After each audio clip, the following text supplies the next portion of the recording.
So, good morning mga sis and mga kamamis out there. So, day 2 ng ating vlog. Okay, bakit ko pinili na mag-vlog ng ito yung topic? Kasi parang sa tingin ko, ito yung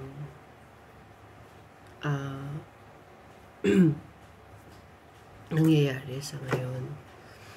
Yung now na parang nagiging mainit siya sa social media dahil sa mga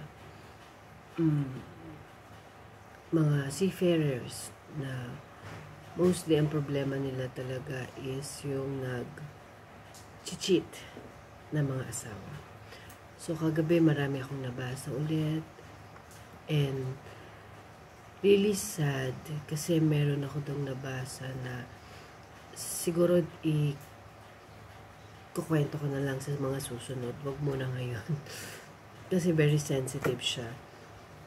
Pero doon sa mga iba kong nabasa is meron doon yung regarding sa, of course, hindi nawawala yung pambababae ng asawa nila. Second is yung is it okay ba na yung mga husband nila is nanonood ng for adults, and yung iba naman is regarding sa budget. Okay, so doon tayo sa budget. For me, budget kasi is mahalaga talaga siya. So bilang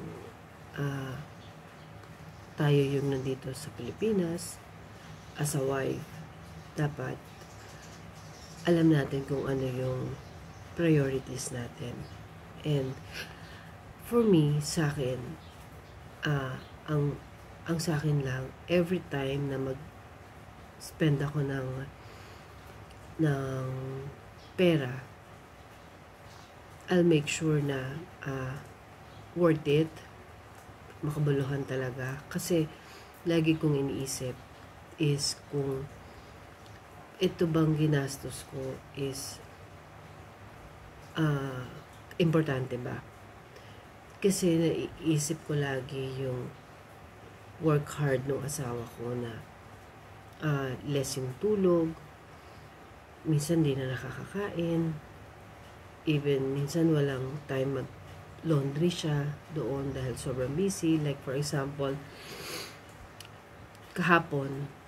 yung kahapon na duty niya, until now naka-duty pa siya. So yung gabi dito sa atin, nag-duty siya ng around 5 a.m. 5 a.m. doon. So dito yung 5 a.m. is kagabi kasi yun eh. So, basta 5 a.m. Parang mga 8, something ganun, ng gabi. 5 a.m. doon. So, ginising ko siya. Ang ginagawa ko lang kapag ginigising ko siya, siyempre nagme-message ako. And then, mini-miss call ko siya na mini-miss call para mag-ano yung phone niya. And then, magigising siya. So, ganun yung setup namin every time. So, I'll make sure na hindi ko nakakalimutan yun. Pag sinabi niya na ganun yung oras ng pasok niya, binabakante ko talaga yung oras ko para magising ko siya. So, yun yung one na daily routine namin. Okay, then, after noon, pag nagising na siya, magpiprepare siya ng uniform niya and everything. Habang ako, magsisend ako ng prayers namin dalawa. So, every time naman kasi, even pag nandito siya, I lead the prayer. So, nagsisend ako ng prayer sa kanya.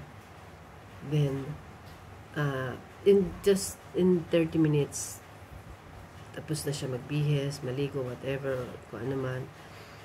And then, papasok na siya. So, he's allowing every time 30 minutes.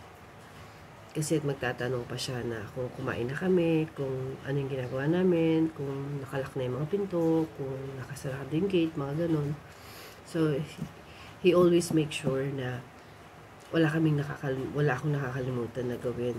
Like yung pagsarado ng bintana, whatever, mga ganun. Kumain yung dogs. Lagi niya pa rin kami nire-remind doon. So, and then, pag diakyat na kami, and then, may message siya sa akin kasi na magbe-break siya. So, pagka standby kasi siya, sasabihin niya na at least mag-a-allowed ako sa sarili ko na mga 3 to 4 hours kasi magbe-break siya nun. At least magbe-breakfast siya or lunch or idlip siya, parang ganun. So, ganun.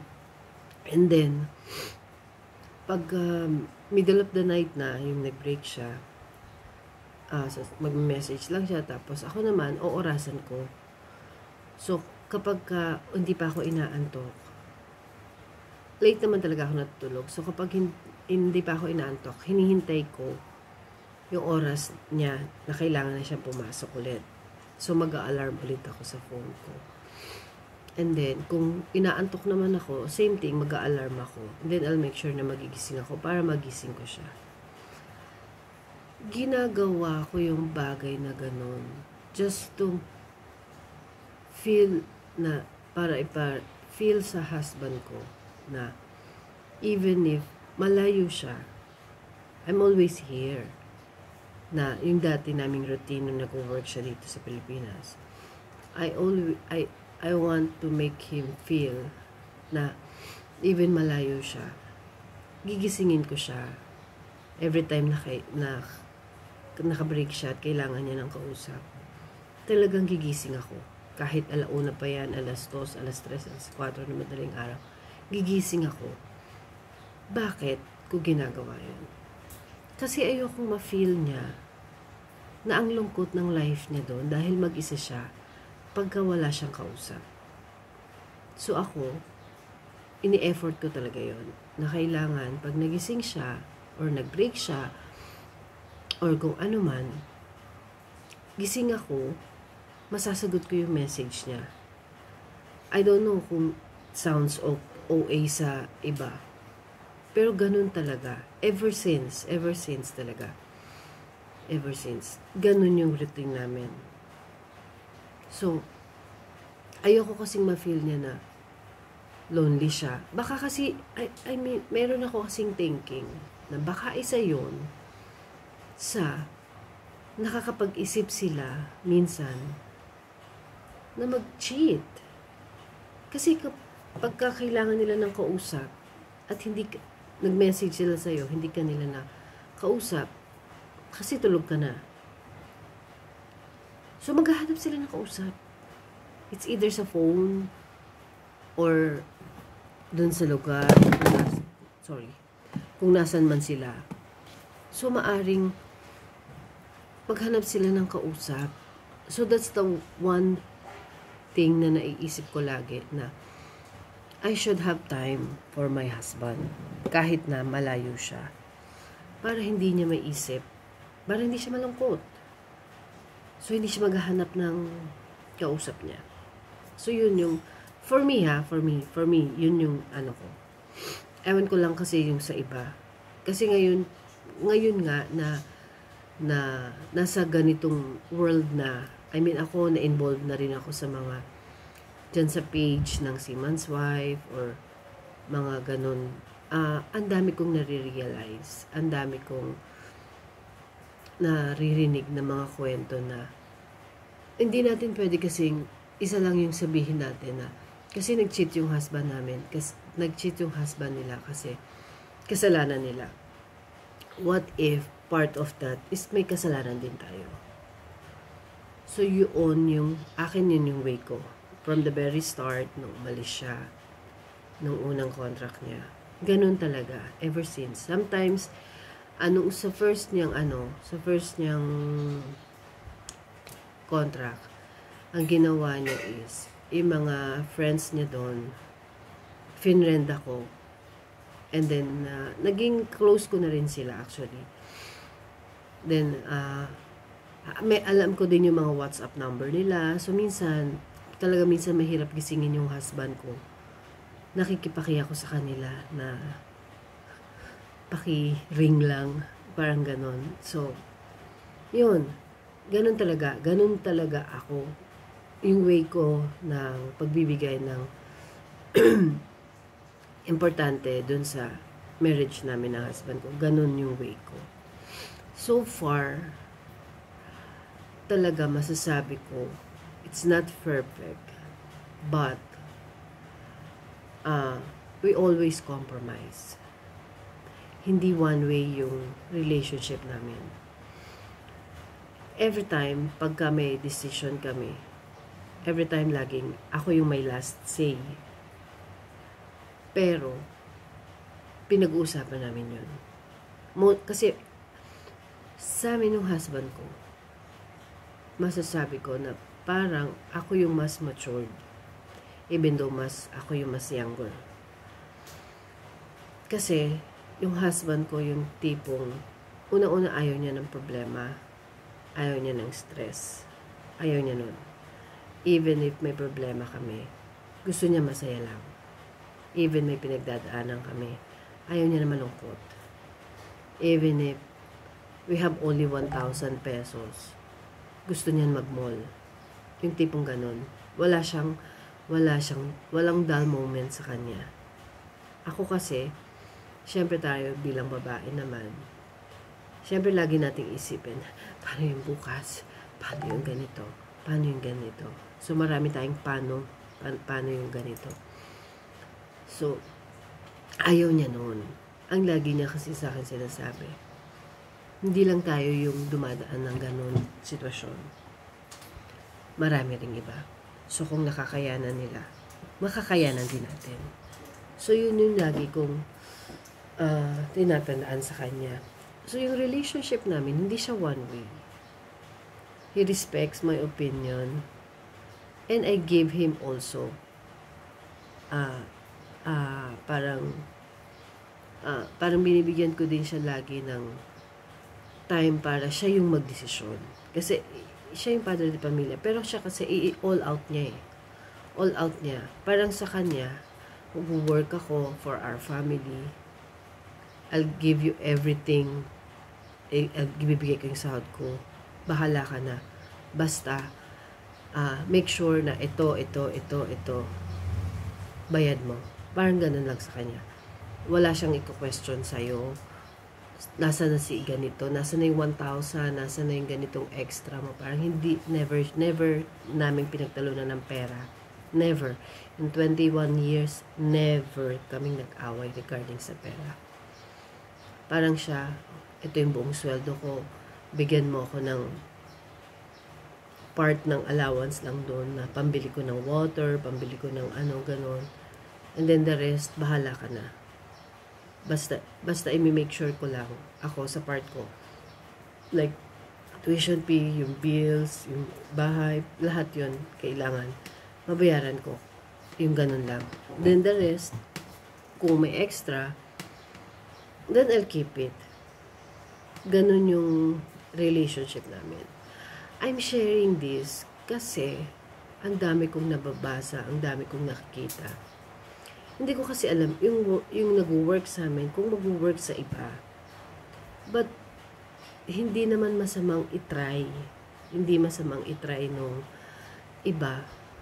Kasi kung nag-work nga sa amin, maybe may work din sa iba. Maring sa iba hindi, maring sa iba mag-work. So, kaya sinishare ko yun. Kasi naaawa ako dun sa mga mommies or sa mga wife na nagkakaroon sila ng anxiety, nagkakaroon sila ng depression dahil hindi nila alam kung paano nila i-handle yung husband nilang malayo. Yung relationship na LDR, yun, until parang napagod na si wife, ang exit na lang, ang exit point niya na lang, makipaghiwalay. Support na lang the mga child. which is kawawa yung mga bata kasi sila yung nagiging collateral damage at the end. So kaya ako sumubok na i-explain sa inyo na pwedeng mag-work yung LDR, pwedeng mag-work yung relationship na ganito. Communication lang talaga. Communication. Yung trust, actually mahirap talaga yung trust. Pero, since malayo kayo, wala ka namang magagawa eh. So, ang kailangan nyo is talagang prayer. And then, dalawa kayo ng husband mo. Make time for prayer. Para mag-work. So, yun lang, dun lang ako nalulungkot sa mga nababasa ko lately na parang nahihirapan sila. May mga same age ko, may mga mas bata sa akin, may mas matatanda sa akin, like 25 years na sila ng husband nila, almost 30 years na sila ng husband nila, na parang ang solusyon na lang nila is hiwalay. Hindi rin naman po kasi minsan nagiging solusyon yung hiwalay, actually. Ako kasi naniniwala ako nung kinasal kami ng husband ko sa church. Sumumpa ako hindi sa husband ko, kundi kay Lord. Na siya lang yung mamahalin ko. Siya lang yung makakasama ko habang buhay. So every time, yun yung sinasabi ko sa kanya. Na sumumpa tayo, hindi sa isa't isa, kundi kay Lord. So kung may takot tayo sa Diyos, hindi tayo gagawa ng anything na makakasakit sa atin. Hindi malulungkot si Lord. And then, i-bless niya yung marriage natin. Pagka sinunod natin yung gusto ni Lord, i-bless niya. Maaring yung iba, siguro talagang not meant to be. Even me, even ako, hindi ko ina-assume na forever kami na husband ko. No. But as much I could save our marriage, yun yung ginagawa ko. Pero walang nakakasiguro kung hanggang saan. Pero malay naman natin, di ba? Malay naman natin talagang forever. So, bakit naman tayo? Kumbaga, nag-effort na rin naman tayo eh, di ba? So, kung mahal naman natin yung asawa natin, so, itodo na natin. Mag-effort tayo, magbigay tayo ng time, magbigay tayo. Huwag natin sabihin, marami kasi akong ginagawa sa bahay. Lahat tayo may ginagawa. Lahat tayo mayroon responsibility sa bahay natin. But may responsibility tayo sa asawa natin. So, kailangan priority din natin sila. And, number one, sila yung nagtatrabaho para sa atin. So, kailangan bigyan natin sila ng time, ng effort, extra effort. Kumain ka na ba? How's your day? Pag hindi okay yung araw niya, okay, let's pray for that. Mga simpleng ganun lang. And they will feel, sa tingin ko, they will feel na nandyan ka para sa kanya. Nandyan ka, present ka sa mga lungkot niya, nandyan ka para damayan siya kahit gaano pa siya kapagod. So for me, yun yung number one. Para magtagal or para magkaintindihan kayo. Second na lang yung regarding dun sa finances, parang mga ganun. Kasi hindi naman dapat ina-argue yun eh. Dapat sinusolusyonan kasi yun. Kasi kung mag-argue kayo, wala rin naman mangyayari eh. So dapat, hanapan nyo na solusyon. Diba? So yun lang. And sa mga susunod, marami tayong i-discuss regarding sa mga cheating. Okay? Kasi yun yung talagang napakalaking topic ngayon sa mga marino. So, if you can give me your comments or you can send me a message kung meron kang gustong i-discuss. And I'm willing naman. Okay, so that's all for today kasi nagsisend pa ako ng mga emails. God bless at maraming salamat po.